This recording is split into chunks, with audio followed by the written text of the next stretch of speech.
messieurs, Lucy Boynton.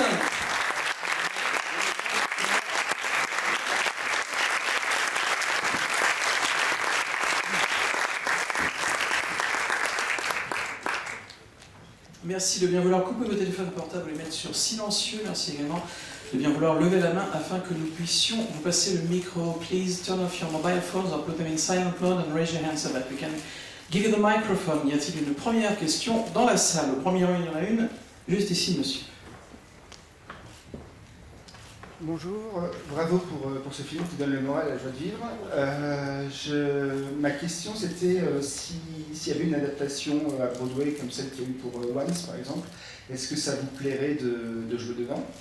Et la deuxième petite question, est-ce que vous savez si c'est basé sur la vie du réalisateur ou si c'est une pure fiction? Voilà, merci beaucoup. Ladies and gentlemen, first of all, congratulates you on the movie, which is a great movie and a feel-good movie, so it's always nice. And actually, there's two questions. First question is, if this movie, who knows, is adapted one day on Broadway, would you be interested in playing a part into it? So that's the first question. Second question is about, do you know if the movie is in any way adapted from the life of the director? First, the Broadway question. Well, I feel extremely protective over my character, Rafina, so I can't imagine even allowing anyone to come close to her. Though on Broadway, I fear that it would be more musical, and I will spare anyone and everyone my singing voice. So, whatever answer that is. And yes, apparently to a certain extent, this film is autobiographical to an extent, as I say, of John Carney's life. Although he very much kept that to himself while we were filming, I suppose so as not to create any pressure or preconceived ideas in Ferdia's head that he was playing a young John Carney. But no, and we're finding out more and more the extent of how autobiographical it is. Donc oui, rapidement, elle pense que si le film était adapté à Broadway, dans un show musical à Broadway, en fait, elle a tellement une espèce de relation intime avec ce personnage, avec donc toute l'aventure du film, qu'elle pense qu'elle ne laisserait même pas le droit à quiconque de s'approprier ce personnage. Elle essaierait de le jouer sur les planches à Broadway. Et puis en ce qui concerne donc est-ce que le film est adapté de la vie, c'est d'une certaine manière un peu autobiographique, un peu beaucoup d'ailleurs autobiographique, mais bien sûr le réalisateur a pris des libertés, etc. Mais c'est évident, pour pouvoir décrire de manière aussi précise, notamment les années 80, etc., il est évident que le réalisateur a mis beaucoup de lui-même dans cette histoire et dans ce personnage. Une deuxième question, monsieur ici, deuxième rang.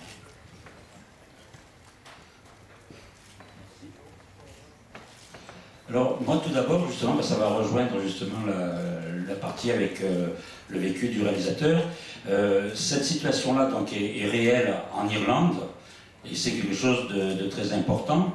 Alors moi c'était par rapport à ça que je voulais intervenir puis vous faire parler sur cette situation irlandaise. En même temps cet espoir qui est donné aux jeunes parce que le film est très optimiste. Et c'est vrai que, est-ce que c'est comme ça que vous l'avez ressenti quand vous avez fait ce film avec toute cette bande de jeunes? Est-ce que c'était le maître mot de la direction du réalisateur? Et en même temps, moi c'est un film que j'ai beaucoup apprécié, puis j'ai senti la salle, je vous croise les doigts pour que ce film obtienne le prix du public. This gentleman, first of all, he wishes you to obtain the public prize. Because he really felt like the audience very much well responded to the movie today, to the screening today. And what about the situation which is depicted in Ireland? What is your point of view on that? Is it the same in Ireland? Is it still like that today? Maybe you can reflect on that a bit. And also, do you see, because he sees the movie as a message of hope towards the youth of Ireland, actually, in this case, but really a very optimistic movie. Is it something which was always, as far as you know, which was always in the director's mind from the very beginning, from the start of the project, to make something quite optimistic for the youth of Ireland? Yes, I mean it is very optimistic, but the thing that I think appeals to so many people about it is that it isn't just happy-go-lucky optimism. It's very real and it's grounded very much in the flaws and the struggles that all of the characters go through. And therefore the optimism really comes from this very human instinct to just carry on, to just keep going forward. And I think that's very, very present in the younger characters. Because of, for example, with Cosmo, he does have this very youthful innocence and hope. And you see that kind of loss of hope in the characters such as Brendan, but then reignited at the end because of the hope of these two young characters. So I think, yes, it is very optimistic, but in a very real way that we can all relate to. And I think that was John Carney's intention. I mean, obviously I cannot speak for him, but I know to the extent that it is autobiographical, he very much wanted to draw attention to what Ireland was in the 80s, which is a very dark and grim place because of the financial place that they were in, and I think it's a much more prosperous place now. But he wanted to relay that message of hope that so many young people just inherently do have. À mon sens, nous dit-elle, c'est vrai que le film est optimiste, mais je crois que c'est optimiste, mais pas dans le sens, c'est pas genre optimiste, ouais, tout va bien, super. Non, c'est-à-dire il y a ce côté, effectivement, c'est optimiste, on sourit et on a envie de se battre, mais en même temps, c'est également les racines de la réalité sont vraiment présentes dans le film. C'est un environnement, encore une fois, l'environnement que l'on voit dans le film, c'est l'Irlande des années 80, et l'Irlande des années 80, c'était un environnement qui était très difficile avec tous les problèmes politiques qu'on connaît, mais également les problèmes économiques. C'était pas un environnement très joyeux à cette époque-là. Ça a beaucoup changé évidemment, mais enfin à cette époque-là c'était comme ça. Et donc on voit que les personnages se battent, on voit que les personnages ont des défauts, mais qu'ils essayent d'aller au-delà de leurs défauts et qu'ils essayent vraiment de se battre pour s'en sortir. Et c'est cet optimisme, dit-elle, que je pense qu'on ressent dans le film, cette espèce de joie de se battre, mais quand même de se battre. Donc il y a quand même vraiment une bataille toujours.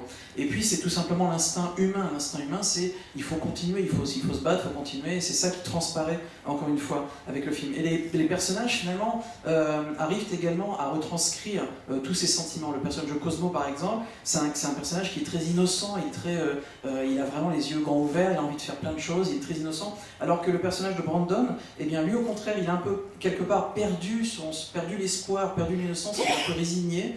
Et à la fin du film, grâce aux jeunes qui essayent de s'en sortir et qui font de belles choses, eh bien on sent cet espoir qui renaît en lui.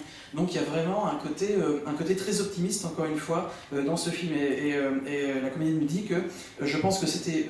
je ne peux pas parler évidemment au nom du réalisateur, mais je pense que c'était dans l'esprit de John Carney de vraiment arriver à démontrer ce qu'était l'Irlande dans les années 80, à quel point ça pouvait être difficile d'apporter de l'espoir dans les années 80, par rapport encore une fois à ce qu'est l'Irlande aujourd'hui. Une autre question, monsieur, au troisième rang ensuite.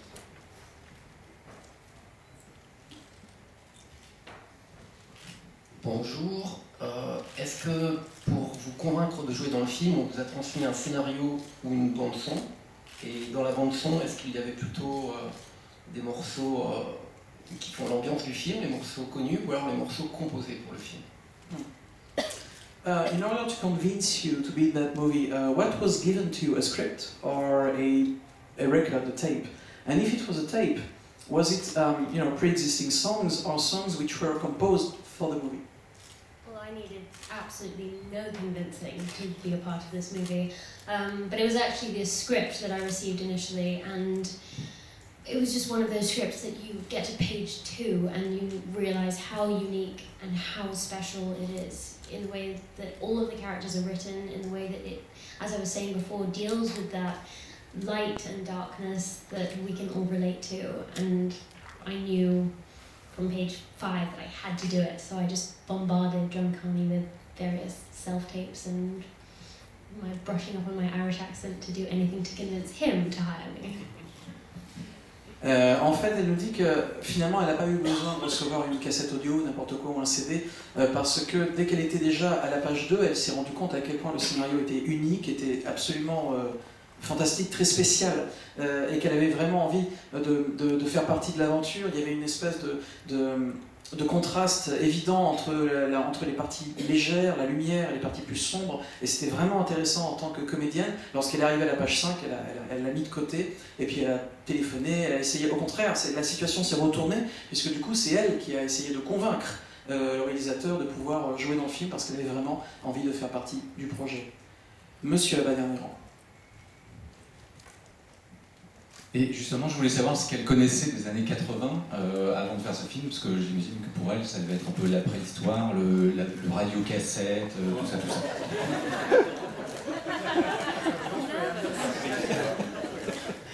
This gentleman is asking, actually, how was it for you to prepare for the role? Because the 80s, for you, might sound like prehistory, caveat age. No! So what did you know about the 80s? I wasn't very well versed in all that was the 80s in terms of music, which is of course a huge theme in this film. So it was a great education. And it was a lot, of course, about the music and watching the music videos just to grasp the fashion and the attitude at the time in order to kind of pinpoint how we wanted Rufina to be. But it was great. My favourite thing about this job is being able to do things like this, go back to a time where I wasn't alive and completely immerse myself in that and be a different person in a completely different time. So it was so much fun and I miss it very much. Oui, la comédienne lui dit que finalement, bien sûr, elle connaissait les années 80, mais c'était pas ce qu'elle écoutait vraiment, c'était pas ce qu'elle écoutait principalement. Et donc c'est vrai que ça a été du coup une éducation pour elle. Elle a été éduquée à la musique, mais également à la mode, à l'état d'esprit général des années 80. Et pour ce faire, elle a bien évidemment écouté beaucoup de musique. Et elle a aussi regardé beaucoup de clips pour regarder la manière dont c'était fait. On peut lui souhaiter bon courage. La manière dont c'était fait, la manière dont les personnages étaient habillés, etc., etc. Et quelque part, elle nous dit, pour prendre votre question dans un sens plus large, c'est vraiment la raison pour laquelle elle adore ce métier qu'elle fait. C'est le fait de pouvoir interpréter des personnages, évidemment qui ne sont pas elle, par définition, mais également pouvoir vivre dans des périodes qu'elle n'a pas connues. Et ça, pour elle, c'était vraiment fantastique. Et voilà. Une autre question dans la salle, monsieur au dernier là-bas. J'ai deux questions. Est-ce que c'est pas non plus un film sur l'Irlande d'aujourd'hui aussi, puisque en fin de compte, c'est cette jeunesse qui va construire l'Irlande d'aujourd'hui, parce qu'elle a repris espoir et elle a envie, elle va de l'avant sur la fin du film. Est-ce que c'est pas ça aussi le message? Et justement par rapport au rôle d'actrice, quel rôle elle aimerait, quelle époque elle souhaiterait interpréter? Two questions. First one is about Ireland, because actually let's talk about the Ireland of today. Because actually the people that we see, the people we portray and that we see in the movie, these young people in the Ireland in the 80s, actually they are today adults and they are going, or maybe they are ruling actually currently the country. So what do you think about Ireland today? And do you think that the hope that these people had when they were young in the 80s, do you think they can bring it today in the country, in the politics, in life? And also, second part of the question would be, what kind of role would you like to play and what kind of period would you like to live through your next period? I think that hope of the young in Ireland at the time that's portrayed in the film is very much present in the Ireland today. Because the Ireland that is portrayed in Sing Street, for me personally, who I've never lived in Ireland, and especially during that time, it's unrecognisable because you go there now and it is a place that is full of life and energy and the warmest people. So it's kind of, so going back to an Ireland that was even more foreign than Ireland is to me now was a huge step, and so I really do think that hope has obviously carried through, as much as I can speak on behalf of the Irish people. And my ideal role, I mean, I'm quite open-minded and open-hearted because over the course of my career I would love to play as many roles and of the widest variety as I possibly can. But as I said, my favourite thing to do is period pieces or anything that is the furthest departure from my own experience and my own existence. So anything in the 30s and 40s and I'm sold. French Revolution. Elle pense effectivement que, Lucie pense que l'espoir que l'on voit dans le film, l'espoir donc qui est vraiment visible comme cette espèce de fil conducteur du film que vous avez pu voir tout à l'heure, cet espoir est vraiment présent en Irlande aujourd'hui. Encore une fois, le contraste a été très fort pour elle entre l'Irlande telle qu'elle a été reconstituée pour le film, c'est-à-dire l'Irlande des années 80, et l'Irlande d'aujourd'hui. Aujourd'hui, ça n'a rien à voir. Quand elle se balade dans les rues en Irlande maintenant, elle voit la vie, elle voit la chaleur des gens, l'amitié des gens, ça n'a vraiment rien à voir. Donc l'espoir, évidemment, oui, il est là. Le pays a vraiment changé pour le mieux. Et c'est vrai qu'encore une fois, quand elle repense à cette expérience donc, du film, parce qu'elle revoit le film, elle se rend compte vraiment à quel point c'est un endroit qui est très éloigné, presque un endroit étranger à l'Irlande qui existe maintenant de nos jours. Et en ce qui concerne les rôles ou les époques qu'elle aimerait interpréter pour ses prochains films, elle nous rappelle qu'elle a vraiment un état d'esprit très ouvert, elle est très ouverte d'esprit, parce qu'elle est au début de sa carrière, donc elle a envie de jouer un maximum de rôles différents pour pouvoir s'enrichir en tant qu'actrice. Et donc, alors, bien sûr, même si elle garde encore une fois un esprit très ouvert et qu'elle lira tous les scénarios qui viendront à elle avec bienveillance, elle a évidemment un soft spot, elle a une petite préférence pour les pièces, les period pieces, c'est-à-dire les films en costume, les films d'époque. Et si vraiment elle doit citer une période, si on lui propose demain un scénario qui se passe dans les années 30 ou dans les années 40, elle ira les yeux fermés. Une autre question, madame, ici.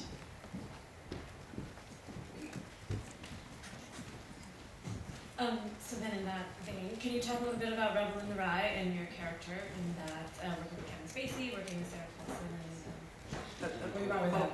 The microphone is better, actually. The microphone, I think. I'm done. That was the question. I couldn't hear. If she could talk a bit about Rebel in the Rye, the next film, and Kevin Spacey, Sarah, your role specifically would be great. I think I can. I'm pretty sure I can. Rebel in the Rye is about J.D. Salinger's life, so it follows his life right from when he was conceiving the idea of Holden Caulfield in the form of short stories, right until the end when you see the toll that the attention and fame has had on his life, and once his marriage with his second wife, who I play, Claire Douglas, has deteriorated. And as Claire Douglas, it tracks right from the beginning of their marriage, where you see them completely fall in love, to the end where J.D. Salinger moved across the road. And I think I'm wary of how much I'm allowed to say, but I mean, I worked mostly with Nicholas Hoult, who plays Salinger, and is a tremendous actor and was so much fun, so I had a brilliant time. And the script is also written by Danny Strong, who directs it, and is absolutely phenomenal. So I'm very, very excited for everyone to see that. Alors la question portait donc sur le film qui sortira dans les temps futurs, le prochain film de Lucy qui s'appelle Rebel in the Rye, qui est un jeu de mots avec Catcher in the Rye, qui est le titre original du livre L'Attrape-Cœur de J.D. Salinger. C'est un biopic en fait sur l'écrivain américain J.D. Salinger. Et donc elle nous dit que alors ce film effectivement est en cours et c'est un film qui nous raconte une grande partie de la vie de J.D. Salinger et surtout son rapport à la célébrité qui, comme vous le savez peut-être, a été un peu compliqué. Et Lucy interprète en fait la deuxième épouse de J.D. Salinger qui s'appelle Claire Douglas. Et en fait on voit vraiment, alors encore une fois elle était un peu craintive, peut-être qu'elle n'a pas le droit de dire trop de choses sur le film, donc on va rester assez broad. Et donc en fait au départ on les voit tomber amoureux et vraiment être amoureux, et puis la relation se détériore jusqu'au moment où J.D. Salinger va tout simplement déménager dans la maison d'en face, de l'autre côté de la route. Et voilà, c'est un film qui est très intéressant, encore une fois elle ne peut pas trop en dire. J.D. Salinger est interprété par Nicholas Hoult, avec qui l'expérience apparemment a été exceptionnelle, parce que c'est quelqu'un qui à la fois un très bon acteur, mais également quelqu'un de très drôle pour travailler. Et donc le scénario a été écrit par le réalisateur est le même scénariste, c'est Danny Strong qui a donc écrit le scénario et réalisé le film. Mais encore une fois, elle ne peut pas en dire trop. Donc c'est tout ce que vous saurez sur ce film aujourd'hui. Nous allons encore prendre une question. Monsieur, ici. Merci pour le film, merci pour ces explications. Vous aviez l'air sur scène tout à l'heure, presque intimidé, de façon tout à fait charmante d'ailleurs.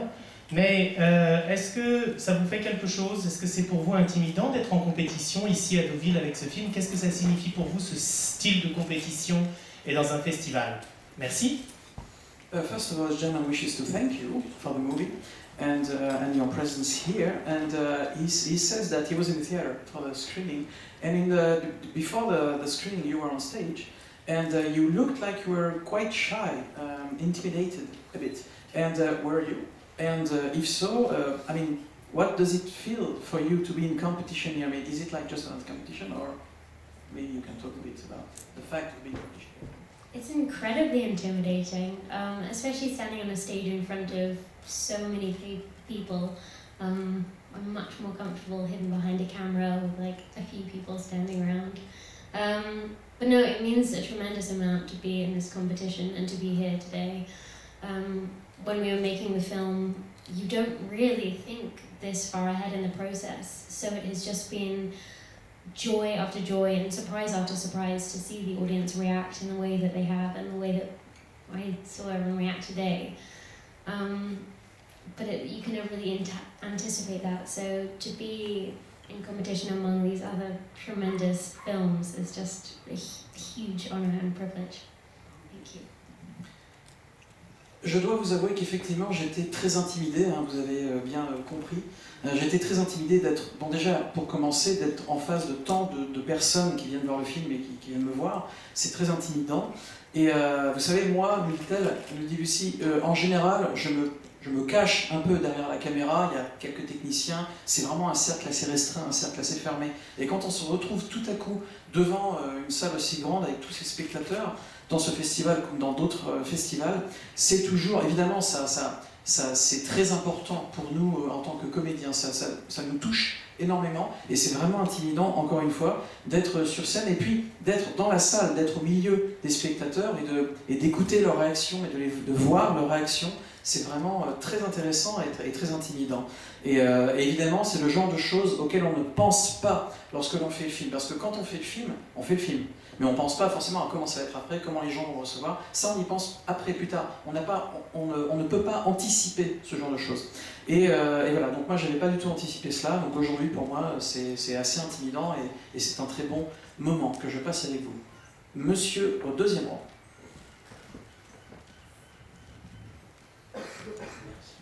Moi, je voulais savoir s'il y avait des similitudes justement avec le personnage du film sur votre début de carrière. Et comment vous avez commencé sinon? Merci. This gentleman wishes to know, is there anything in common between your character in the movie and what she's going through and the beginning of your career, your own career?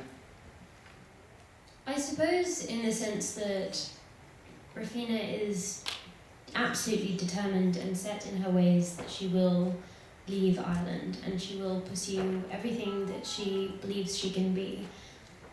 And I had a similar experience at school where I guess all of my friends were doing something very different and I knew that there was no way I could be deterred from pursuing this.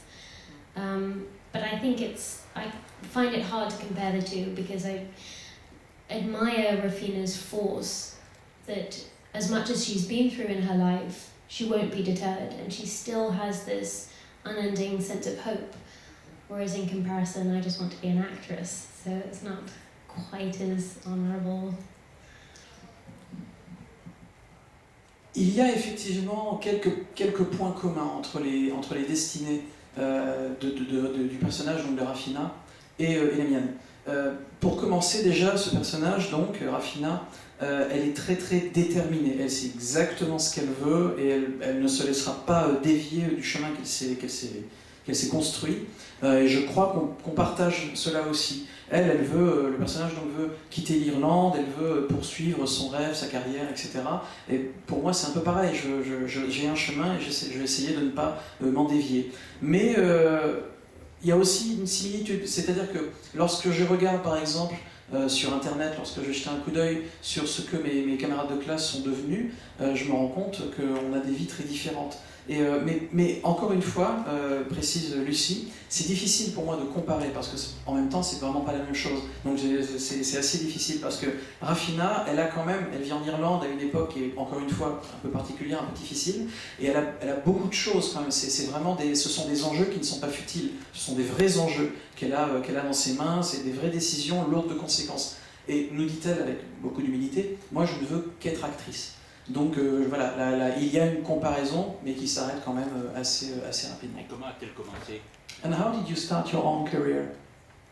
I was very, very lucky, and I mean, I had a brilliant drama teacher, Helen Kay, who introduced me to acting as I kind of know it and hope to look at it today, as an exploration of people and humans and how they live and respond and cope, and then trying to embody that. And so that's where the passion really came from. And then when I was 12, I was just incredibly lucky, and a casting director watched over a drama lesson at my school and chose me and another girl to audition for this film, Miss Potter, to play the young Beatrix Potter. And after a series of workshops, I got the role and met the agent who I'm still with today. And it was just the most magical and elegant introduction to this industry, so I'm eternally grateful to Chris Noonan, the director. En fait, j'ai été très très chanceuse, nous dit Lucie, parce que j'avais...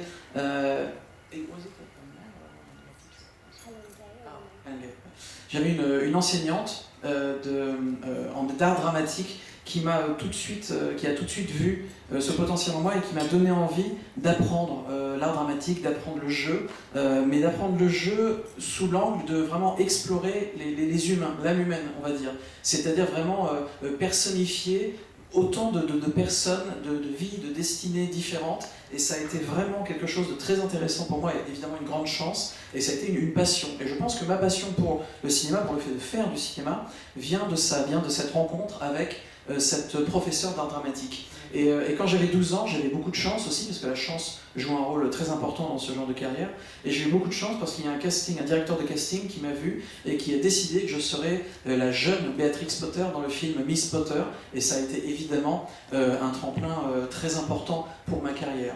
Et encore une fois, je pense que faire ce métier, me dit-elle, c'est vraiment quelque chose de magique. Je ne sais pas exactement, je ne peux pas vous expliquer exactement comment je suis arrivé là, mais j'y suis, et pour moi c'est vraiment comme un tour de magie, et voilà.